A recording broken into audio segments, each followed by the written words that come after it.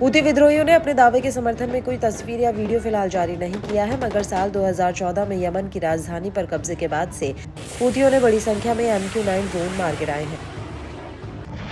बताया जाता है कि हूती लड़ाकों की ओर से इस तरह का आखिरी हमला पिछले महीने भी हुआ था। इसमें यमनी आर्म फोर्स ने एक अमेरिकी MQ-9 ड्रोन को मार गिराया था जब वह सादा प्रांत में संदिग्ध गतिविधियां करते हुए दिखाई पड़ा था। यमनी आर्म फोर्स के प्रवक्ता ने इस बात की पुष्टि भी की है कि ड्रोन को घरेलू सतह से हवा में मार करने वाली मिसाइल के जरिए ढेर किया गया।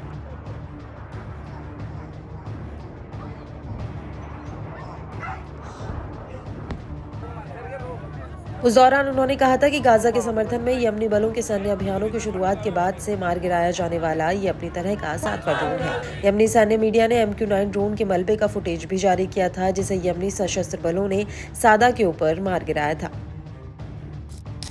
इससे पहले 29 मई को यमनी बलों ने एक MQ-9 ड्रोन को मारिब में मार गिराया था। इससे पहले इसी मॉडल के एक अन्य ड्रोन को 21 मई को अल बायदा प्रांत के ऊपर सतह से हवा में मार करने वाली मिसाइल से भेद डाला था। 17 मई और 8 मई को भी हूती लड़ाकों ने मारिब के ऊपर अमेरिकी MQ-9 ड्रोन मारने का दावा किया था।